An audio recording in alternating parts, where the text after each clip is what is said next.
அந்த குழந்தை அப்படி அதை வந்து ஆக்சுவலாக வந்து டம்மி தான் அது பாம்பேலேருந்து ஒரு நாளைக்கு அதோட ரெண்ட் மட்டுமே 1.5 லட்சம் ரூபா. நிஜமான குழந்தை பொம்மை மாதிரி அது பொம்மை மாதிரி. அது ஒரு நாள் வந்துட்டு ஐஸில் தான் இருக்கணும். அது டேக் அப்போ தான் எடுத்து கொடுப்பாங்க. ஓகே. ஸோ ஒரு நாள் ரெண்ட் மட்டுமே அது ஃப்ளைட்டில் தான் போகும். 1.5 லட்ச ரூபா ரெண்ட் மட்டுமே. அது நாங்கள் வந்து 8 நாள் அதை வச்சுருந்தோம் நாங்கள். ஸோ இப்போ விஜய் சேதுபதி அவர் அந்த கிளைமேக்ஸ் காட்சியில் அவர் நடிச்சு இப்போ உண்மையிலேயே அவர் நியூடாக தான் நடிச்சாரா?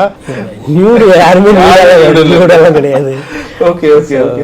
நம்ம பார்ட் 1க்கு தான் எடுக்கணும்னு நினச்சிருப்போம். அது ஆக்சுவலாக சில எடிட்டிங்கில் இது அங்கே வைக்கலாம்னு சொல்லி மாற்றி இருக்கு. அது வரும். அது கதை அப்போதான் கதை வந்து ஏன் இது பாதி சொல்லலாம் அப்படின்னு இப்போ ரயில் குண்டு வெடிப்பியா அதெல்லாம் வரும். கண்டிப்பாக வரும். Okay okay. ஏன்னா இப்போ ட்ரெயிலரில் பார்ப்போம். ஓகே, பிரகாஷ் சார் கேரக்டர்லாம் வரவே இல்லையே. வரும் எல்லாமே வரும். அதெல்லாம் பார்ட் 2க்காக வெயிட் பண்ணிட்டு இருக்கோம். Super sir. ஸோ இப்போ இந்த பார்ட் 2 முடிச்சுட்டு அப்படியே கையோட வாடிவாசலா இல்லை தனுஷ் அவர்களுடைய ப்ராஜெக்ட்? ஃபர்ஸ்ட் வாடிவாசல் தான் ரெடி ஆயிட்டு இருக்கு. எல்லாமே ரெடி ஆயிட்டு இருக்கு. ஓகே. சீக்கிரம் வெகு சீக்கிரம் ஆரம்பிச்சிரும். எவ்வளோ ஃபாஸ்ட்டாக பண்ணணுமோ அவ்வளோ ஃபாஸ்ட்டாக. இந்த ரிலீஸ்க்காக தான் இது முடிச்சமே டக்குன்னு அதை ஆரம்பிச்சோம். சார், விடுதலை மேக்கிங்ல இருந்து 2 விஷயம் கேட்கணும்னு நினைச்சேன். ஒன்று வந்து வெற்றிமான் சார் அந்த கத்துற விஷயம், ஓடுறான் அவர் எப்படி அந்த சீன் நல்லா வந்துடுன்றதுக்காக எந்த அளவுக்கு உக்கிரமா இருக்காருன்னு எல்லாருக்கும் தெரியுது.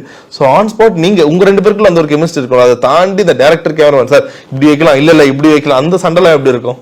இல்லை, 3 கேமரா 4 கேமரா எப்பயுமே இருக்கும். ஸோ என்ன வேணுன்றது அவருக்கு என்ன தேவைன்றது நமக்கு தெரியும். ஸோ அது போக ஸ்டடி கேம் இருக்கும், கிம்பிள் இருக்கும். ஸோ அது எமோஷனை அல்லது அந்த அதை இது பண்ணி ஓடுறது. அப்போ நீங்கள் சொல்ல அந்த கிளைமேக்ஸ் சொல்லிட்டு இருக்கீங்க. ஸோ அதில் வந்து ஃபாரின்லேருந்து 2 கிம்பிள் ஆப்ரேட்டர்ஸ் வந்திருந்தாங்க. ஸோ அந்த ஸ்பீடுக்கு இவ்வளோ ஹைட்டில் தூக்கிட்டு ஓடணும். அது வந்து அவனால மட்டும்தான் முடியும். ஸோ அது போக எஃபிபி இருந்தது, எஃபிவி. ஒருத்தர் அப்படியே காலில் ஸ்கேட்டிங் போட்டுனே பறந்தாரு. அதான் அவர் தான். எதனால இப்போ இந்த ஷாட்ல இப்படி எடுத்தாதான் அதுக்கான அவுட் வரும்? அந்த ஸ்பீடு வரும். அந்த ஸ்பீடு லைட்டாக நம்ம அதை கொண்டு வர முடியாது நம்ம. ஏன்னா அவங்களோட ஓடும்போது நம்மளும் சேர்ந்து ஓடணும்னா அப்படி தூக்கிட்டு ஒரு ஆள் ஸ்டடி கேம்லனாலும் கூட அவ்வளோ ஸ்பீடாக போக முடியாது. ஸோ இவங்க தேவைப்படுறாங்க ஃபாலோ பண்ணி போகிறத எல்லாத்துக்குமே. ஏன்னா மலை ஹில்ஸு ஸ்டடி கேம் ஓடுனா கண்டிப்பாக கீழே தட்டி விழுந்துருவாங்க ஒரே ஆள் போனால். இப்போ 2 பேர் அல்லது இவன் வந்து ஸ்கேட்டிங்லேயும் போவான். எங்கே போனாலும் அவன் முதல்ல பார்த்துட்டு. ஆமாம், ஃபாரின்லேருந்து வந்தாங்க. ஸோ அந்த இடத்துக்கு அது தேவைப்பட்டுச்சு. சார், பாலுமகேந்திரா சார் ரொம்ப அழகாக சொல்லுவார், it's not about the camera, it's all about the cameraman. எந்த அளவுக்கு உங்களுக்கு இயற்கை உதவுச்சு இந்த படத்தோட ஒளிப்பதிவில்? இந்த படத்துக்கு வந்து சன்லைட்டே இருக்கக்கூடாதுன்னு முதல்ல சொல்லிட்டாரு. எந்த காரணத்தை கொண்டு படத்தில் சன்லைட்டே இருக்கக்கூடாது. இது ஃபுல்லாகவே மூடியாக தான் போகிறோம். டோன் வந்து அந்த ஒரு க்ரீனிஷ் ப்ளூ அதுதான் வேணும்ட்டார். இப்போ மரம் ஃபுல்லாகவே என்னென்னா யூஸ்வல் காடாக இருக்கக்கூடாது, ட்ரை இதாக தான் இருக்கணும். காடு இலையெல்லாம் கூட பார்த்தீங்கன்னா டார்க் க்ரீனாக தான் இருக்கணும். பச்சை பசேல் இருக்கவே கூடாது, எந்த இடத்துல வரவே கூடாது.